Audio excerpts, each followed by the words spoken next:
अस्सलाम वालेकुम। कैसे हैं सब? उम्मीद है सब ठीक होंगे।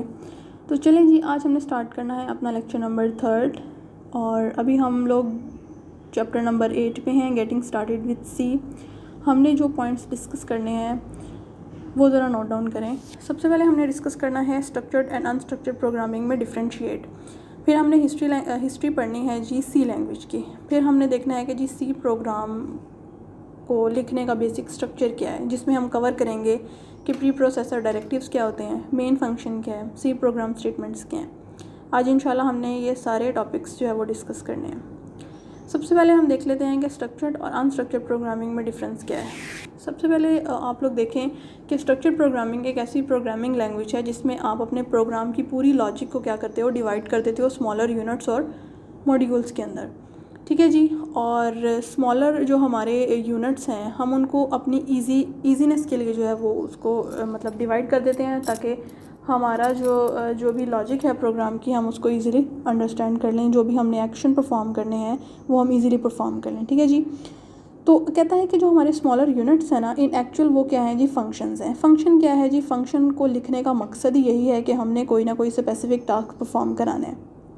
हर फंक्शन का अपना अपना नेम होगा, फंक्शन को उसके नाम से कॉल किया जाएगा। जब हम उसे कॉल करेंगे तो फिर उसके अंदर जो भी कोड लिखा होगा उसको हम एग्जीक्यूट करके जो भी हमने प्रिंट कराना होगा हम प्रिंट करवा लेंगे। सिमिलरली आप लोग देखें कि अनस्ट्रक्चर्ड प्रोग्रामिंग इसका अल्टरनेट है।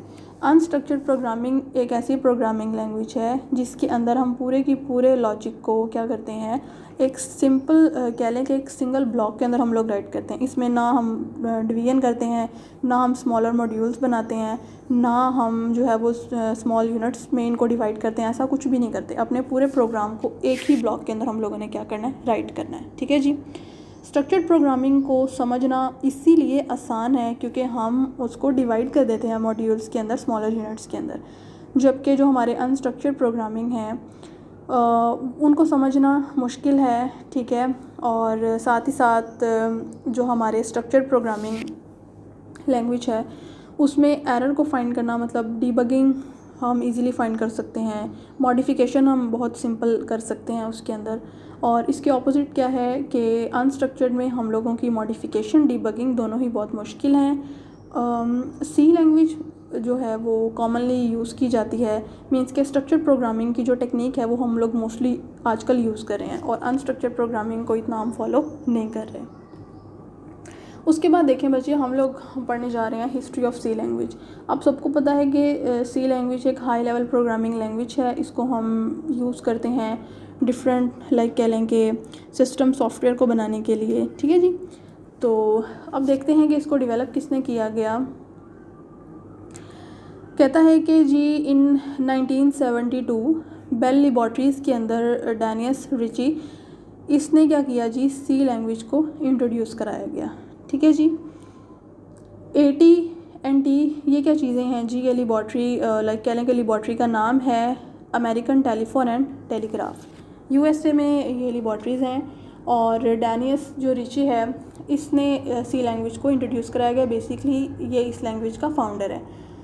और सी लैंग्वेज से पहले क्या था जी, हमारे पास बी लैंग्वेज थी। ठीक है। और बी लैंग्वेज में कुछ फ्लॉज थे, कुछ प्रॉब्लम्स थी जिसको ओवरकम करने के लिए हमने सी लैंग्वेज को इंट्रोड्यूस कराया गया।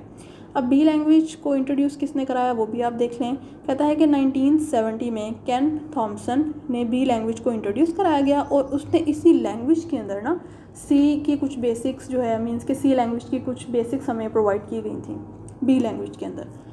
फिर आपसे वो नेक्स्ट पॉइंट डिस्कस करता है कि सी लैंग्वेज को हम लोगों ने जब बनाया, ठीक है, तो हमने यूनिक्स हमारे पास ऑपरेटिंग सिस्टम था उसके अंदर बेसिकली इसको बनाया गया। ठीक है। ऑपरेटिंग सिस्टम क्या है?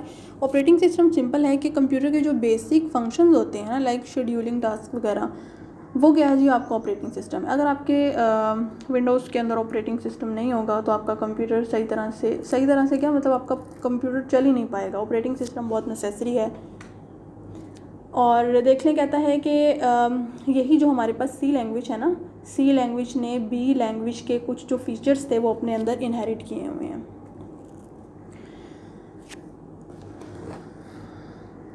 उसके बाद आपसे कहता है कि पास्ट में पहले क्या होता था कि सी लैंग्वेज को जो मतलब यूज़ करते थे वो क्या किस वजह से हम यूज़ करते थे कि हम लोगों ने जी सिस्टम प्रोग्राम कोई जो भी हम लोग कोई सॉफ्टवेयर वगैरह बनाते थे ना, तो उसके लिए हम सी लैंग्वेज को यूज़ करते थे। और जो ऑपरेटिंग सिस्टम हम यूज़ करते थे वो कौन सा करते थे जी, यूनिक्स ऑपरेटिंग सिस्टम यूज़ करते थे। मीन्स कि सिंपल है कि पहले जब हम लोगों ने कोई प्रोग्राम या कोई सॉफ्टवेयर बनाना होता था ना, तो हम क्या करते थे जी, सी लैंग्वेज को यूज़ करते थे। और ऑपरेटिंग सिस्टम कौन सा होता था जी, हमारे पास यूनिक्स होता था।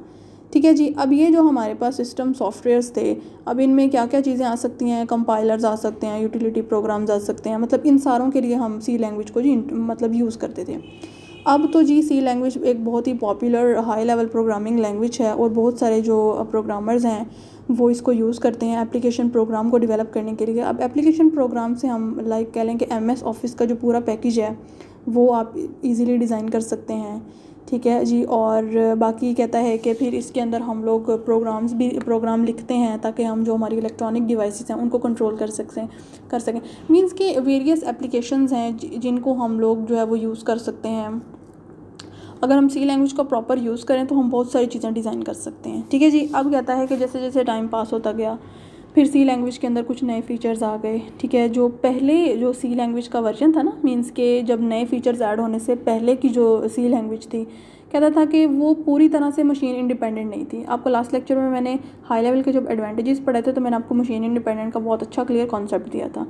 ठीक है। तो कहता है कि जो पहले सी लैंग्वेज का वर्जन था ना वो पूरी तरह से मशीन इंडिपेंडेंट नहीं था, लेकिन अब लेट 1980s में ANSI क्या है जी, एक ऑर्गेनाइजेशन है जो क्या करता है किसी भी लैंग्वेज के जो सिंटैक्स हैं, रूल्स हैं, मतलब जो भी सिंटैक्स एक लैंग्वेज के होते हैं वो अप्रूव करता है ANSI भी मैंने आपको लास्ट लेक्चर में पढ़ाया था। बेसिकली ऑर्गेनाइजेशन है अमेरिकन नेशनल स्टैंडर्ड इंस्टीट्यूट। अच्छा जी। लेट 1980s में इन्होंने सी लैंग्वेज का जो कह लें कि एक स्टैंडर्ड वर्जन था, एडवांस वर्जन, वो प्रपोज़ किया। ठीक है जी। और उस स्टैंडर्ड वर्जन को, सी लैंग्वेज के उस स्टैंडर्ड वर्जन को अब हम लोग जो है वो इस नाम से जानते हैं ANSI सी, मीन्स कि अमेरिकन नेशनल स्टैंडर्ड इंस्टीट्यूट सी लैंग्वेज। ठीक है। सी का मतलब है सी लैंग्वेज। तो ये थी जी इसकी ब्रीफ सी हिस्ट्री। आगे हम लोग मूव करते हैं कि जी हमारे पास जो सी लैंग्वेज का बेसिक स्ट्रक्चर है ना वो क्या है। अच्छा जी, सबसे पहले आप लोग डेफिनेशन देख लें। कहता है कि एक ऐसा तरीक़ेकार, बेसिकली एक ऐसा मेथड जिसको फॉलो करते हुए हम लोगों ने अपने जो प्रोग्राम को लिखना है वो हमारा क्या कहलाएगी, प्रोग्राम का स्ट्रक्चर कहलाता है। ठीक है जी।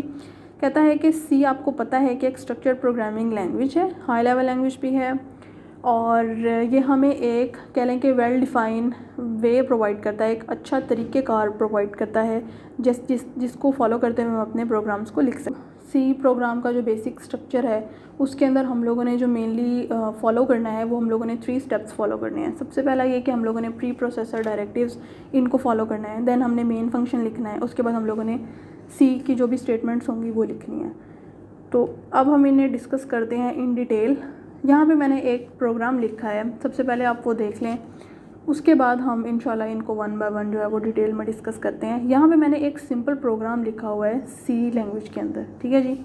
इसमें देखें, सबसे पहले आपको नज़र आ रहा होगा मैंने लिखा है hash include angle bracket studio.h close bracket angle bracket close. ठीक है। ये बच्चे क्या है, ये जो फर्स्ट लाइन है ये आपकी प्री प्रोसेसर डायरेक्टिव है। इसमें हैश से हम लोगों ने क्या करना है, प्री प्रोसेसर डायरेक्टिव को हमेशा स्टार्ट करना है। आगे हम लोगों ने इंक्लूड डायरेक्टरी यूज़ करनी है। यहाँ पे इंक्लूड क्या है, ये डायरेक्टरी है। फिर जो एंगल ब्रैकेट ओपन हो रही है और जो एंगल ब्रैकेट क्लोज हो रही है उसके दरमियान जो चीज़ हम लिखेंगे ना वो हमारी बेसिकली होती है हेडर फाइल। हेडर फाइल मतलब कि जो मैंने लिखा है stdio.h, ये आपकी क्या है, हेडर फाइल है। और ये कंप्लीट लाइन क्या है, आपकी प्री प्रोसेसर डायरेक्टिव है। ठीक है। याद रखें हमेशा कि आप लोगों ने जब भी प्री प्रोसेसर डायरेक्टिव को राइट करना है हमेशा उसको स्टार्ट करना है हैश के सिंबल के साथ। उसके बाद आप लोगों ने इंक्लूड डायरेक्टरी लिखना है। ठीक है, मतलब इंक्लूड लिखना है।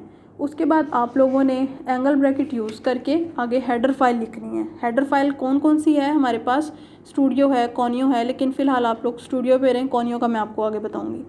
स्टूडियो डॉट एच हम लोगों ने लिख लिया और एंगल ब्रैकेट को हमने कर दिया क्लोज, ठीक है। ये हमारा क्या है जी, प्री प्रोसेसर डायरेक्टिव है। मैंने आपको पिछली स्लाइड में ये पढ़ाया था कि हम लोगों ने सी के अंदर जब भी कोई प्रोग्राम लिखना है तो हम लोगों ने मेनली 3 स्टेप्स फॉलो करने हैं। सबसे पहला ये कि हम लोगों ने प्री प्रोसेसर डायरेक्टिव लिखना है, तो वो हमारा पहला स्टेप हो गया कंप्लीट। हमने प्री प्रोसेसर डायरेक्टिव लिख लिया। उसके बाद देखें आगे आपसे कह रहा है कि हम लोगों ने लिखना था जी मेन फंक्शन। अब यहाँ पे आप लोगों ने मेन फंक्शन को लिखने का तरीका देख रहे हैं। आप लोगों ने लिखना है वॉइड, VOID आप लोगों ने लिखना है वॉइड। आगे आप लोगों ने लिखना है मेन और bracket, small bracket open small bracket और फिर क्लोज कर देना है। उसके बाद आप लोगों ने करली ब्रेसेस डालने हैं। अब इन करली ब्रेसेस के अंदर हम लोगों ने अपनी सी की स्टेटमेंट्स लिखनी है, जो हमारा थर्ड स्टेप है। पहले स्टेप में हमने प्री प्रोसेसर डायरेक्टिव राइट कर लिए। नेक्स्ट स्टेप में हम लोगों ने मेन फंक्शन, जो हमारा मेन फंक्शन होगा उसको लिखना है, और फिर जो हमारी करली ब्रेसेस होंगी उसके अंदर हम लोगों ने अपनी सी की स्टेटमेंट्स लिखनी है, ठीक है। मेन फंक्शन को लिखने का तरीका आप लोग ऐसे भी लिख सकते हैं कि मेन और आज जो स्मॉल ब्रैकेट्स, उसके बाद पैरेंथेसिस यानी कि मिडिल ब्रैकेट। अब इसके अंदर देखें हमने लिखा है जी प्रिंट एफ, और प्रिंट एफ के बाद फिर मैंने ब्रैकेट स्टार्ट की है और इन्वर्टेड कॉमाज में लिखा है माय फर्स्ट प्रोग्राम इन सी, ठीक है जी। और फिर मैंने ब्रैकेट कर दिया क्लोज। इसके बाद मैंने लगाया है सेमी कॉलन, ना मैंने डॉट लगाया ना मैंने कॉलन लगाया, यहाँ पे मैंने सेमी कॉलन यूज़ किया है। ये तरीक़ेकार है सी लैंग्वेज के अंदर प्रोग्राम को लिखने का, ठीक है। प्रिंट एफ का मतलब ये है कि ये हमने जो यूज़ किया ना ऊपर स्टूडियो जो हमने हेडर फाइल यूज़ की गई है, बेसिकली वो हमने इसीलिए यूज़ की गई है ताकि जो हम नीचे प्रिंट करा रहे हैं ना वो उसको क्या करे, इजीली प्रिंट कर ले। हमने जो अगर कोई इनपुट कराना है, आउटपुट कराना है, ठीक है, कोई चीज़ मींस के प्रिंट करानी है, तो उसके लिए हमें स्टूडियो की हेडर फाइल को यूज़ करना पड़ेगा, ठीक है जी। अगर हम लोग studio.h यूज़ नहीं करेंगे तो आप लोगों का ये जो नीचे आप लोग प्रिंट एफ यूज़ कर रहे हैं, ये अगर आप लोग यूज़ नहीं करोगे तो ये नीचे आपको एरर देगा। आपको प्री प्रोसेसर डायरेक्टिव को ऐड करना बहुत ज़रूरी है। अगर आप इसे ऐड नहीं करेंगे तो नीचे आपका प्रोग्राम के अंदर आप कुछ भी प्रिंट नहीं करवा सकते, ठीक है जी। तो ये आपका एक सिंपल सा सी के अंदर प्रोग्राम है, इसको आप लोगों ने अच्छे तरीके से फॉलो करना है। अगर आपको ये चीज़ समझ आ गई है तो फिर मींस के सी के अंदर कोई भी प्रोग्राम आप लोग लिख सकते हैं, ठीक है जी। यहाँ पे मैंने साइड पे एक नोट लिखा है, ये आप लोग पढ़ लें कि मैंने आपको एक्सप्लेन कर दिया है, लेकिन हम एक दफ़ा इसको दोबारा इसका ओवरव्यू ले लेते हैं। मैंने आपको बताया कि हमने जब भी प्रोग्राम लिखना है तो स्टार्ट किससे करना है, हैश इंक्लूड यहाँ पे क्या है जी, डायरेक्टरी है। इंक्लूड क्या है, डायरेक्टरी है, ठीक है जी। उसके बाद कहता है कि हैश इंक्लूड क्या है जी, एक कमांड है, ठीक है, जो कि आपके कंपाइलर को ये बताता है कि आपने studio.h फाइल को क्या करना है जी, इंक्लूड करना है। इससे पहले कि आप कोई एक्चुअल परफॉर्मेंस करें उससे पहले आप लोगों ने क्या करना है, studio.h को इंक्लूड करना है, ठीक है। पहली लाइन का मतलब क्लियर हुआ कि हम लोगों ने studio.h को क्यों यूज़ किया है, इसीलिए यूज़ किया है ताकि जब हम कोई एक्चुअल परफॉर्मेंस करने लगें तो हमें जब बाद में हम कोई प्रिंट कराएं या कोई स्कैन कराएं तो नीचे हमें कोई एरर ना आए, ठीक है। उसके बाद देखें क्या कहता है कि जो आपकी नेक्स्ट लाइन है मेन, फिर है स्मॉल ब्रैकेट्स, ठीक है, ये हमारा क्या है जी, मेन फंक्शन है। यहाँ से इन एक्चुअल हमारे प्रोग्राम की एग्जीक्यूशन स्टार्ट होगी, ठीक है जी। मींस के अब जैसे मैंने ये एक प्रोग्राम लिखा है, ठीक है, अब मैं शॉर्टकट की से इसको एग्जीक्यूट करती हूँ, तो इसकी एग्जीक्यूशन जब स्टार्ट होनी है ना तो स्टार्ट के कहाँ से होनी है, मेन फंक्शन से, ठीक है। मेन फंक्शन के अंदर मैंने लिखा है वॉइड। आप लोग अगर वॉइड ना भी लिखना चाहें तो इट्स ओके, वॉइड लिख सकते हैं, ठीक है जी। और दूसरा, यहाँ से आपके प्रोग्राम की एग्जीक्यूशन स्टार्ट होनी है, मींस कि यहाँ से आपका प्रोग्राम शुरू होना है, ठीक है। उसके बाद नेक्स्ट लाइन सिंपल है कि जी हमने जी प्रिंट कराना है कोई चीज़, ठीक है। तो इस प्रिंट एफ से क्या होगा कि हमने प्रिंट एफ के बाद अपनी ब्रैकेट्स के अंदर जो भी चीज़ लिखी होगी ना आपकी स्क्रीन के ऊपर वो डिस्प्ले हो जाएगी। और याद रखना है कि ये जो आप लोगों ने प्रिंट एफ के ब्रैकेट के अंदर जो चीज़ लिखी है ना वो हमेशा इन्वर्टेड कॉमास के अंदर लिखनी है। अगर इन्वर्टेड कॉमास के अंदर नहीं लिखोगे तो आपको सिंटैक्स एरर आएगा, ठीक है। ये वो सिंटैक्स हैं, ये वो रूल्स हैं जो ANSI ने अप्रूव किए हैं, ठीक है। मतलब ये सिंटैक्स है एक लैंग्वेज का। अगर आप इस सिंटैक्स को फॉलो नहीं करेंगे, सेमी कॉलन नहीं लगाएंगे, एंगल ब्रैकेट क्लोज नहीं करेंगे, पैरेंथेसिस नहीं यूज़ करेंगे, स्मॉल ब्रैकेट नहीं यूज़ करेंगे, मेन फंक्शन नहीं लिखते, प्रिंट एफ नहीं लिखते, तो ये सारी चीज़ें क्या है जी, एरर हैं। एक भी लाइन मिस कर दी तो आपका प्रोग्राम नहीं चलेगा, एरर आएगा। ठीक है, होप्स हो कि आपको ये क्लियर हो गया होगा। इस स्लाइड को आप लोगों ने बहुत अच्छे तरीके से जो है ना वो समझ लेना है, क्योंकि अगर ये समझ आ गया तो आगे कोई भी मुश्किल बात नहीं है। नेक्स्ट हम पढ़ रहे हैं जी preprocessor directives in detail. ठीक है, प्री प्रोसेसर डायरेक्टिव हमने पीछे पढ़े ना, hash, include, angle bracket, studio dot H और फिर एंगल ब्रैकेट क्लोज। ठीक है जी, वही प्री प्रोसेसर डायरेक्टिव अब हम इन डिटेल पढ़ने जा रहे हैं। यहाँ पे देखें, कहता है कि जी हमने हमारा जो सी कंपाइलर है, ठीक है, उसको जो भी हम लोगों ने कमांड देनी है, ठीक है, जो भी हम कमांड देंगे वो उसको इंस्ट्रक्शन देगा। जो हमारी इंस्ट्रक्शंस हैं वो क्या कहलाएंगे जी, प्री प्रोसेसर डायरेक्टिव्स कहलाती हैं। ठीक है, और मैंने आपको बताया कि इसको हम लोगों ने स्टार्ट करना है हैश के सिंबल के साथ। ठीक है, हैश के सिंबल के बाद हमने इंक्लूड का वर्ड ऐड करना है। ठीक है जी, इंक्लूड भी वर्ड ऐड कर सकते हैं, डिफ़ाइन भी कर सकते हैं। डिफ़ाइन आगे हम पढ़ेंगे कि डिफ़ाइन क्या चीज़ है। दोनों डायरेक्टरी हैं बेसिकली, इंक्लूड भी डायरेक्टरी है और डिफ़ाइन भी डायरेक्टरी है। और सबसे इम्पॉर्टेंट बात कि इसको आपने ना डॉट से, ना कॉलन से, ना सेमी कॉलन से, किसी भी चीज़ से आप इसको जो है ना वो एंड नहीं करोगे। ठीक है जी, उसके बाद कहता है कि यही जो हमारी प्री प्रोसेसर डायरेक्टिव्स है ना, इनको वो आपसे कहता है कि जी कंपाइलर डायरेक्टिव्स भी हैं ये, मतलब इनका अदर नेम है। अच्छा, आगे वो आपको बता रहा है कि जी प्री प्रोसेसर क्या है। वो कहता है कि सी प्रोग्राम, इससे पहले कि सी प्रोग्राम को कंपाइल किया जाए, ठीक है, कंपाइलर के अंदर सी प्रोग्राम को कंपाइल किया जाए, तो जो आपका सोर्स कोड है, मतलब कि जो आप लोगों ने प्रोग्राम लिखा हुआ है अपने हाई लेवल लैंग्वेज के अंदर, ठीक है, तो कहता है कि उसके ऊपर प्रोसेसिंग की जाती है। वो क्या है बच्चे, आपका प्री प्रोसेसर है, सिंपल। और इस प्रोसेस को हम क्या कह रहे हैं जी, प्री प्रोसेसिंग कह रहे हैं, वेरी सिंपल। उसके बाद कहता है कि हमारे पास यहाँ पे दो जो इम्पॉर्टेंट डायरेक्टरीज़ हैं, प्री प्रोसेसर डायरेक्टरीज़ हैं, वो कौन कौन सी हैं। एक हमारे पास इंक्लूड है और दूसरी है जी डिफाइन डायरेक्टरी।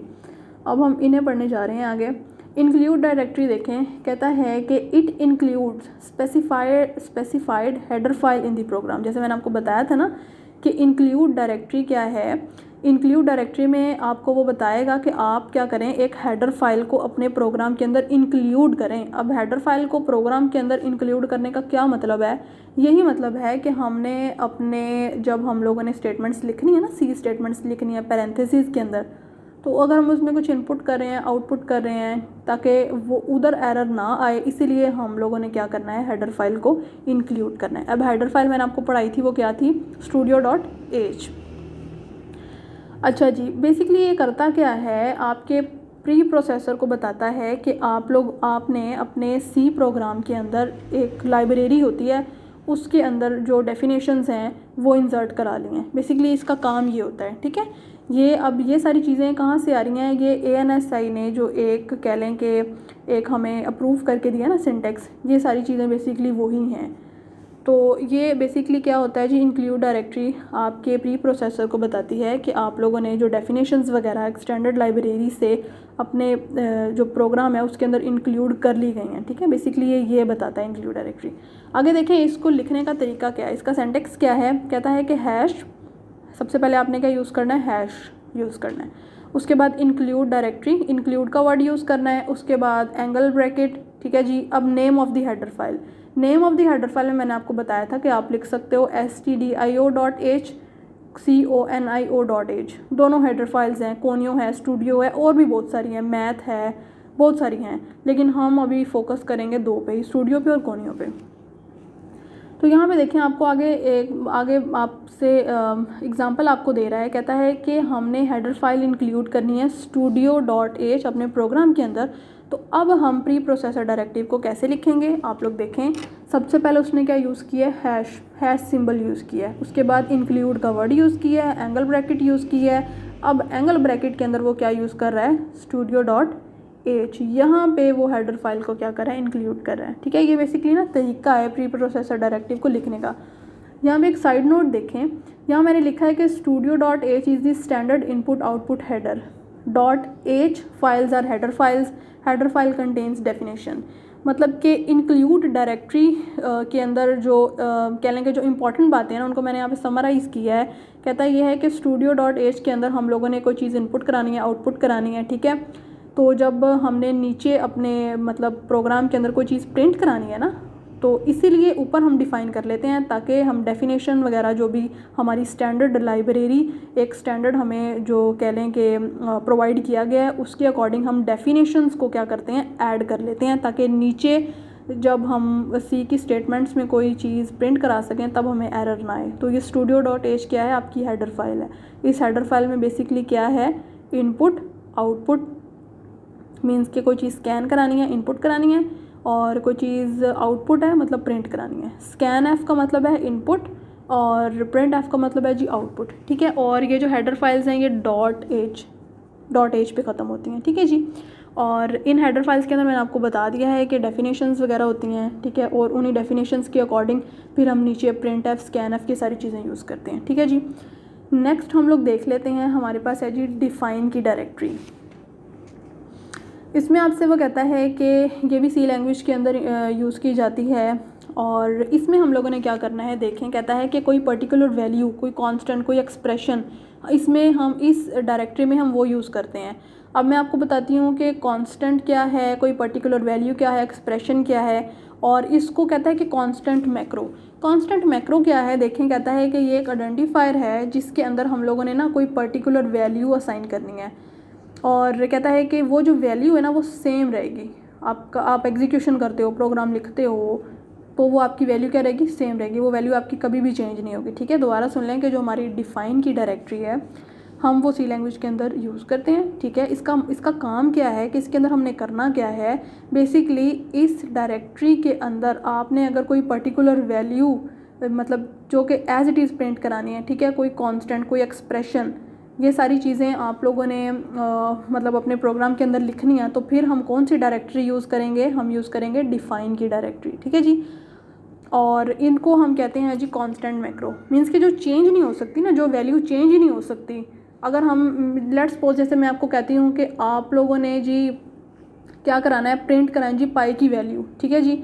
आप जी प्रिंट कराएं अपना नेम, तो आपका नेम चेंज तो नहीं हो सकता ना, पाई की वैल्यू चेंज तो नहीं हो सकती ना। मतलब कि एक ऐसी चीज़ें हैं जो कि चेंज नहीं हो सकती, तो वो सारी चीज़ें हम लोगों ने कौन सी डायरेक्टरी के अंदर डिफ़ाइन करनी है, डिफ़ाइन डायरेक्टरी के अंदर, ठीक है। अब देखें आगे कहता है कि एक्सप्रेशन क्या चीज़ है। एक्सप्रेशन क्या कहता है कि इसके अंदर हम कांस्टेंट वैल्यू को ना, कांस्टेंट वैल्यू को, कोई भी कांस्टेंट वैल्यू है वो आइडेंटिफायर को क्या करते हैं, दे देते हैं। असाइंड का मतलब होता है किसी को कोई चीज़ दे देना, ठीक है। तो यहाँ पे हम आइडेंटिफायर को क्या कर रहे हैं, एक वैल्यू दे रहे हैं। अब वो वैल्यू क्या है, कोई कांस्टेंट वैल्यू भी हो सकती है, कोई स्ट्रिंग भी हो सकती है, या फिर कोई अरिथमेटिक एक्सप्रेशन भी हो सकता है। कांस्टेंट वैल्यू से मतलब ये है कि 5 हो सकती है, 6 हो सकती है, कोई पाई की वैल्यू हो सकती है। स्ट्रिंग से मुराद ये है कि कॉम्बिनेशन ऑफ लेटर्स, मतलब लेटर के कॉम्बिनेशन को वो क्या कह रहा है, स्ट्रिंग। जैसे कि आपका नाम है, ठीक है, सना है, सिद्रा है, मतलब ये क्या है जी, स्ट्रिंग है। अरिथमेटिक एक्सप्रेशंस ये भी आप लोग जो है वो इसमें यूज़ कर सकते हैं। आगे मैं आपको बता रही हूँ कि जी डिफ़ाइंड डायरेक्टरी को यूज़ करने का सिंटेक्स क्या है। सबसे पहले आप लोगों ने क्या करना है, जैसे मैंने आपको बताया था कि हम लोगों ने प्री प्रोसेसर डायरेक्टिव जब भी यूज़ करने हैं हम लोगों ने हैश सिंबल के साथ करने हैं। आगे हमने वर्ड लिखना है, पहले हम क्या लिखते थे, इंक्लूड, ठीक है जी। अब हम क्या लिख रहे हैं, डिफ़ाइन लिख रहे हैं। डिफ़ाइन के बाद हम क्या लिखेंगे, आइडेंटिफायर लिखेंगे। आइडेंटिफायर का मतलब कि, आइडेंटिफायर मैंने आपको भी बताया, आइडेंटिफायर का मतलब ये है कि हम क्या कर रहे हैं, कोई पर्टिकुलर वैल्यू दे रहे हैं उसको, ठीक है। ये वैल्यू कभी भी चेंज नहीं हो सकती, ठीक है जी। वो हमारा आइडेंटिफायर है। एक्सप्रेशन क्या है, अब एक्सप्रेशन के पास जो वैल्यू है वो हमने आइडेंटिफायर को असाइन कर देनी है, ठीक है जी। जैसे कि आपको मैं मिसाल देके क्लियर करती हूँ। पाई हैज़ असाइंड वैल्यू इज़ 3.145। पाई अब यहाँ पे क्या है जी, आइडेंटिफायर है, और वैल्यू जो हम उसको असाइन कर रहे हैं वो क्या है, हमारा एक्सप्रेशन है, मतलब 3.145, ठीक है जी। सेम देखें, कहता है कि सिटी असाइंड इस्लामाबाद, तो हम यहाँ पे कौन सी डायरेक्टरी यूज़ करेंगे, डिफ़ाइन की डायरेक्टरी यूज़ करेंगे। सिटी हमारा यहाँ पे क्या है, आइडेंटिफायर, और इस्लामाबाद हमारा क्या है जी, एक्सप्रेशन। ये बेसिकली इसको ना डिक्लेयर करने का कह लें कि प्री प्रोसेसर डायरेक्टिव को लिखने का तरीका है, ठीक है। ये दोनों डायरेक्टरी आप लोगों ने अच्छे तरीके से करनी है। आपकी सेकेंड ईयर की बुक में ना ये दोनों डायरेक्टरीज ही चल जाएंगी, आप इन दोनों डायरेक्टरी से ही काम चला लें। बाकी जब आप नेक्स्ट जाएंगे बैचलर्स में तो फिर वहाँ काफ़ी सारी डायरेक्टरीज होंगी, तो वो आप लोग तब पढ़ लीजिएगा। अभी आप लोगों ने सिर्फ और सिर्फ रहना है इंक्लूड की डायरेक्टरी पे और डिफ़ाइन की डायरेक्टरी पे।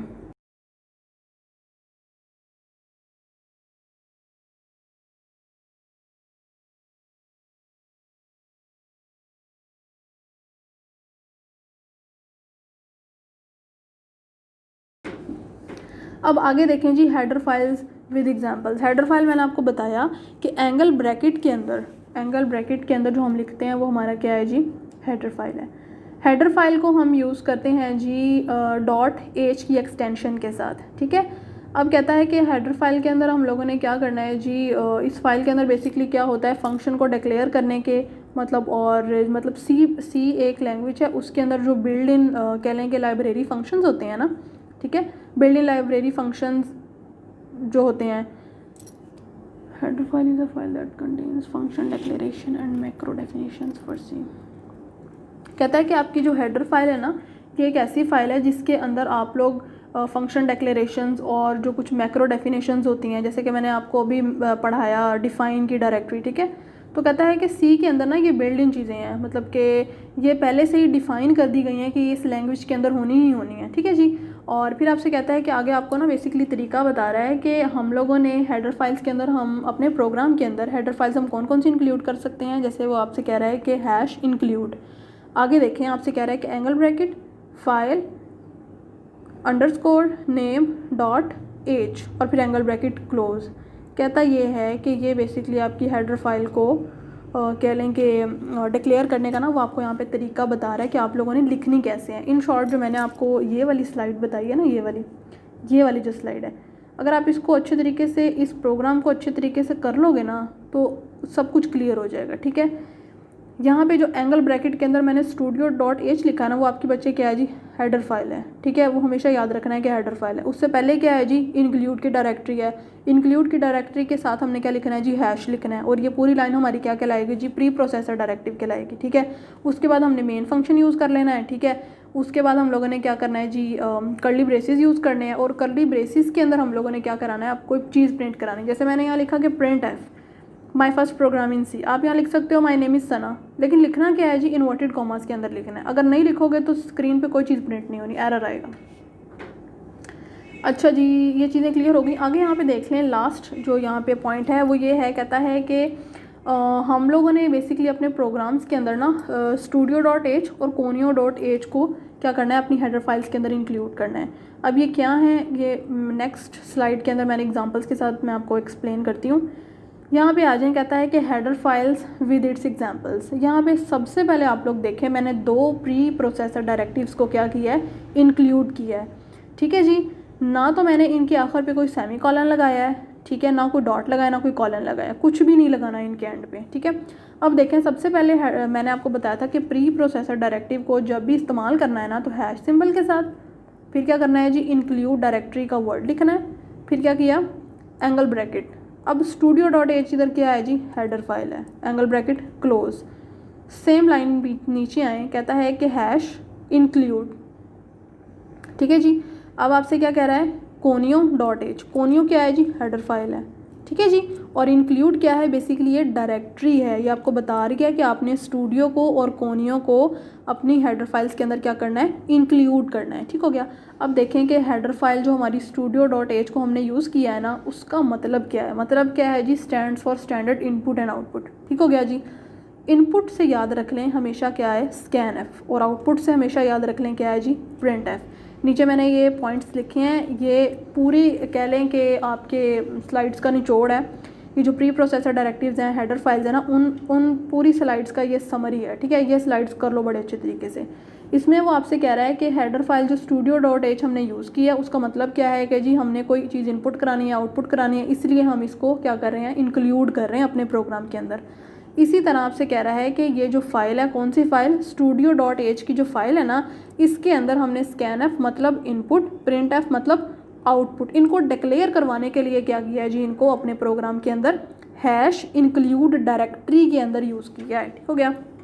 नेक्स्ट देखो, कहता है कि जी नेक्स्ट हेडर फाइल हमारे पास क्या है जी, कोनियो। कोनियो का क्या मतलब है, किस लिए यूज़ होती है, कहता ये है कि कोनियो क्या है, इसका मतलब ये है कि क्लियर स्क्रीन, मतलब कि हमारे स्क्रीन पे अगर कोई गार्बेज वैल्यू है, कोई मतलब हमारी स्क्रीन पे कोई ऐसी वैल्यू है जो हमें नहीं चाहिए, तो इस फंक्शन को लिखने से क्या होगा कि आपकी स्क्रीन बिल्कुल क्लियर हो जाएगी, ठीक है जी। ये 2 इंपॉर्टेंट जो कह लें कि हेडर फाइल्स आप लोगों ने करनी ही करनी है। आपकी सेकेंड ईयर में यही 2 हेडर फाइल्स हैं, इनको ही अच्छे तरीके से कर लें। कौन कौन सी, स्टूडियो कोनियो, ये 2 हेडर फाइल्स हैं। दोनों मैं फिर बता रही हूँ कि दोनों की जो मतलब स्पेसिफिकेशंस हैं वो नोट कर लें। studio.h हम क्यों यूज़ करते हैं? studio.h हम इसलिए यूज़ करते हैं ताकि हमने कोई चीज़ इनपुट करानी है या आउटपुट करानी है, जो भी हमने कराना है, ठीक है, हम उसको क्या करें, इंक्लूड कर लें अपने प्रोग्राम के अंदर, ठीक है। उसके बाद कोनियो का क्या मतलब है? कोनियो का मतलब ये है कि इसका हमारे पास एक फंक्शन है जी क्लियर स्क्रीन का, ठीक है, ताकि हम अपनी जो हमारी मॉनिटर की स्क्रीन है उसको हम क्लियर कर सकें। हम ये जो हेडर फाइल है conio.h वो इसलिए यूज़ करते हैं।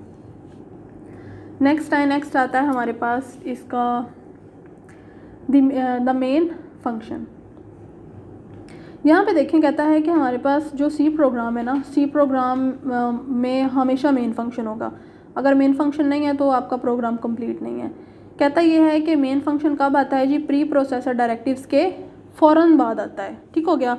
सबसे पहले क्या है जी? प्री प्रोसेसर डायरेक्टिव्स, उसके बाद क्या आता है जी? मेन फंक्शन, ठीक है। मैंने आपको पहले भी बताया कि ये वो पॉइंट है बेसिकली जहाँ से आपकी प्रोग्राम की एग्जीक्यूशन स्टार्ट होनी है। कहता है कि मेन फंक्शन को लिखने का आप तरीका देख लें। कहता है कि इसके 2 फॉर्मेट हैं। यहाँ पे लिखा हुआ है जी मेन और फिर ब्रैकेट, ठीक है। और फिर दूसरा इसका देख लें, कह रहा है कि मेन और फिर आगे ब्रैकेट, और ब्रैकेट के अंदर लिखा हुआ है जी आर्ग्यूमेंट्स पास किए हुए हैं। लेकिन आप लोग कंफ्यूज हो जाएंगे। आप लोग ऐसा करें कि सिर्फ जो ऊपर वाला सिंटेक्स है ना, सिर्फ उसको ही फॉलो करें, ठीक है। उसमें क्या लिखा हुआ है? मेन ब्रैकेट्स, ठीक है जी। बस ये हमारा क्या है जी? Main function. बस मेन फंक्शन हमारा इतना ही है।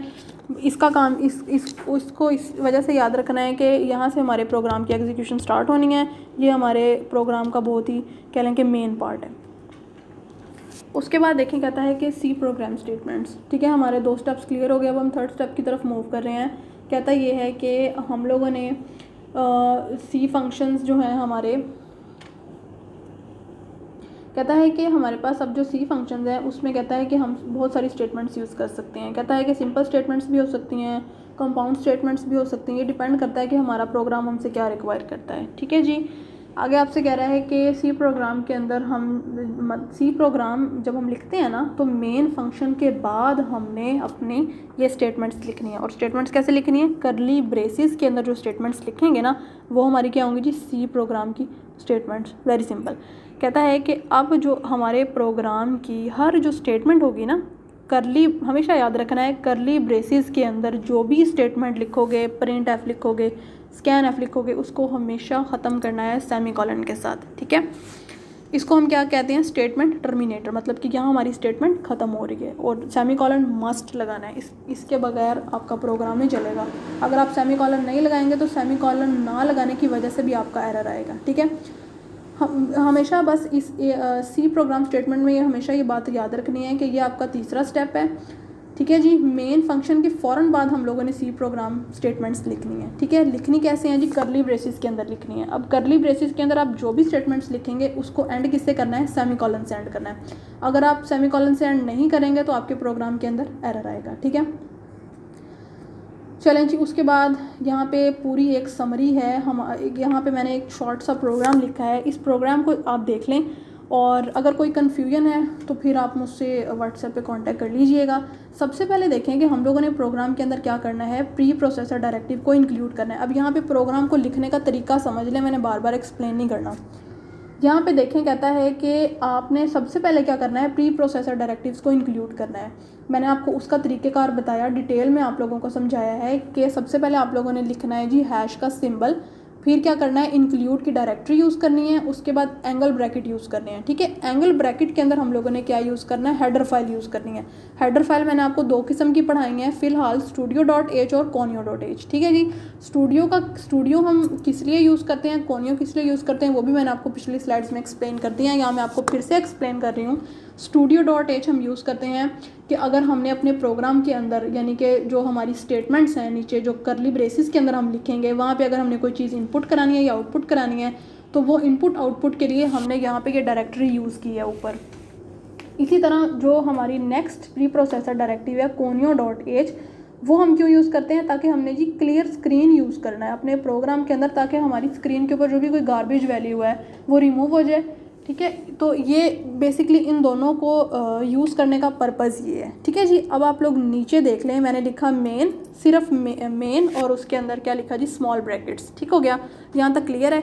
ये जो ऊपर वाली 2 हैश वाली लाइनें हैं, इसका मतलब ये है कि आप लोगों ने क्या करना है, प्री प्रोसेसर डायरेक्टिव को सबसे पहले अपने प्रोग्राम के अंदर इंक्लूड करना है। कर लिया। उसके बाद सेकेंड स्टेप क्या है कि आप लोगों ने मेन फंक्शन यूज़ करना है। ठीक है। उसके बाद थर्ड स्टेप क्या है कि आप लोगों ने करली ब्रेसेस लगानी है, और करली ब्रेसेस के अंदर आप लोगों ने यहाँ पे क्या करना है, यहाँ पे आप लोगों ने सी स्टेटमेंट, सी की मतलब जो भी स्टेटमेंट्स हैं वो इन करली ब्रेसेस के अंदर लिखनी है। अब देखें, सबसे पहले मैंने यहाँ पे यूज़ किया क्लियर स्क्रीन, फिर ब्रैकेट लगाई और क्या लगाया, टर्मिनेटर लगाया। ठीक है, स्टेटमेंट टर्मिनेटर। अच्छा, अब देखें कि यहाँ पे मैंने टर्मिनेटर भी लगाया है और क्लियर स्क्रीन भी यूज़ किया है। क्लियर स्क्रीन मैंने यहाँ पे इसलिए यूज़ किया है क्योंकि मैंने ऊपर देखें conio.h की जो प्री प्रोसेसर डायरेक्टिव है वो यूज़ किया है। अगर मैं ऊपर conio.h की ये पूरी लाइन ख़त्म कर दूँ तो ठीक है जी, और फिर नीचे अगर जब मैं अपने प्रोग्राम को रन करूँगी ना, एग्जीक्यूट करूँगी, तो फिर मुझे एरर देगा कि आपने ऊपर वाली जो आपकी मतलब क्लियर स्क्रीन की जो हेडर फाइल है ना वो मिस है। और हेडर फाइल कौन सी है जी, conio.h। ठीक है जी। और फिर इसी तरह नीचे आए, मैंने लिखा है प्रिंट एफ और फिर मैंने इन्वर्टेड कॉमास में लिखा हुआ है वेलकम। ठीक है।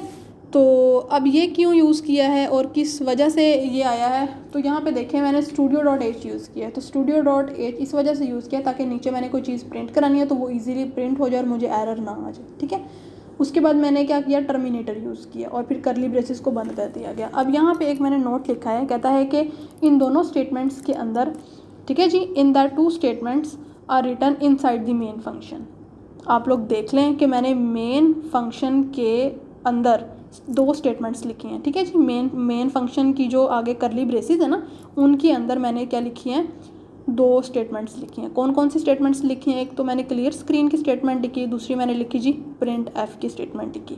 और दोनों देख लें कि हर एक को मैंने किससे एंड किया है, टर्मिनेटर से, सेमीकोलन से एंड किया है। ठीक है जी। तो ये आप लोगों को बच्चे प्रोग्राम लिखने का एक सिंपल सा तरीका है। आप लोगों ने क्या करना है, इसको अच्छे तरीके से सुन लेना। ये बहुत आपका इम्पॉर्टेंट लेक्चर है। जिसको ये लेक्चर समझ आ गया ना, आगे उसके लिए बहुत आसान हो जाएगा। सबसे पहले इसको जो है वो अच्छे तरीके से इसके ऊपर फोकस करें। ठीक है। सबसे पहले समझें कि प्री प्रोसेसर डायरेक्टिव क्या है। ठीक हो गया। उसके बाद समझें कि हेडर फाइल क्या है। ठीक है जी। ये दोनों चीज़ें समझ ली तो ये ऊपर वाली जो हैश वाली दोनों लाइंस है ना, ये आप लोगों की क्लियर हो जाएंगी। उसके बाद आप लोगों ने मेन फंक्शन का तो कोई मसला ही नहीं है ना, सिंपल आप लोगों ने क्या लिखना है, मेन, और क्या करना है, ब्रैकेट्स लगा देनी है, स्मॉल ब्रैकेट्स। ठीक हो गया। अब जो थर्ड स्टेप है, थर्ड स्टेप हमेशा किससे स्टार्ट करना है आपने जी, करली ब्रेसेस, और उसके अंदर जो स्टेटमेंट्स लिखनी है वो आपकी क्या है जी, थर्ड स्टेप्स। हमेशा याद रखना है कि थर्ड स्टेप के अंदर हम लोगों ने टर्मिनेटर के साथ एंड करना है, और जो ऊपर हम लोगों ने हेडर फाइल यूज़ की हैं जैसे कि studio.h, conio.h, उनको फॉलो करते हुए नीचे जो भी आपने चीज़ें प्रिंट करानी है ना वो लिखनी है। मीन्स कि अगर आप ऊपर लिखते हैं कि सिर्फ studio.h या अगर लिखते हैं conio.h, ठीक है, और नीचे आप करा रहे हैं जी प्रिंट भी स्कैन भी, तो वो एरर आपको यहाँ पे जनरेट करेगा कि ऊपर तो studio.h की कोई हेडर फाइल है ही नहीं। ठीक है। तो आप लोगों ने ये सारी चीज़ें बहुत अच्छे से फॉलो करनी हैं, और अगर कोई भी चीज़ समझ नहीं आई तो फिर आप मुझे व्हाट्सएप ग्रुप पे कांटेक्ट करें। ठीक है जी, अल्लाह हाफिज़।